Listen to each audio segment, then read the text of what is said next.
a jumper that can only mean one thing. The through holes at C6 and or C7 have been ripped. This is a different cap, but this is how I deal with those ripped through holes.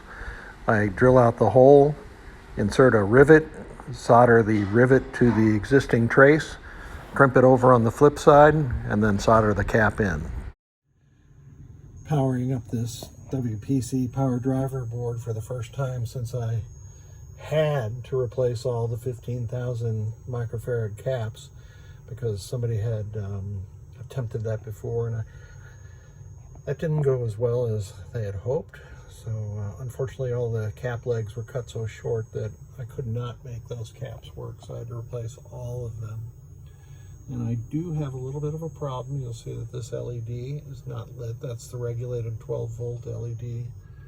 And neither is the LED 6. Yeah, that's the 18 volt lamp matrix power. I have measured at the lamp matrix power test point, and there is no voltage there. I have measured the output of BR1, which is where the power comes from, and there is no voltage there. And I snuck a lead underneath the top left corner of BR1, and there's no AC voltage there. So normally I would expect to find F114 blown, but it's not blown. So let me take this thing apart and see what's going on. Well, it didn't take too long to find the problem. By the way, these are my new probe leads for my Fluke 179. These things are as pointy as corn cob holders. Very nice. You can really get into some tight spots. So let's test this bridge rectifier, as I have documented in the pin wiki and a number of other people have commented on. You put black on the oddball leg, the one that's out of square. You should have that reading between 0.4 and 0.7. They're always about, these bridge rectifiers, these silicon bridge rectifiers are generally about that, 523. Get my hand out of the way, test the other leg. And that leg is open. Oh wait, it finally came up with a 0.7. That's odd though. Try this again. That's good. That one's just dicey. Let me go across the diagonal now from the oddball to the other side. That's good. And that is not good. So I'm going to replace that bridge rectifier. That is BR1. That is the one that is responsible for the 18 volts, which then the 12 volts is derived from. Since I'm replacing only one bridge rectifier, I'll install the heatsink onto the remaining bridge rectifier to ensure that the new bridge rectifier remains in the same plane as the old one and doesn't introduce stress onto the PCB board.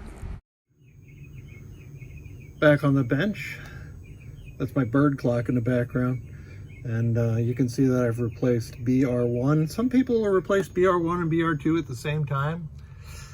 I'll do that if I need to clean up through holes, but in this case, it's a perfectly functioning part, so I see no reason to replace perfectly functioning parts. So we've got all our voltages back, 4.93 for the 5, 11.9 is regulated 12, 14.6 is the unregulated 12, 20 and 70 are the flash lamp and coil power respectively. All right, so let's put it into test and make sure the circuits on this solenoid driver board are working correctly. I've got my test fixture ROM. My phone just went to low battery. So let's test the functions of the solenoid driver.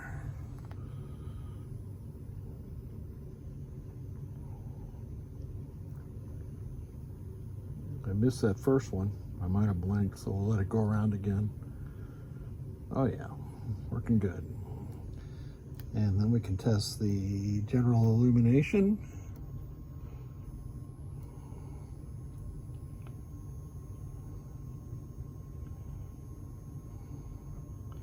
And that's working just perfectly. And then we'll test the lamps and the flashers at the same time. All the flashers are operating, and all the lamps are operating. All right, so that is all the functions of the PowerDriver board. If you're watching this and you're thinking about wholesale replacement of these 15,000 microfarad cap, I strongly advise against that.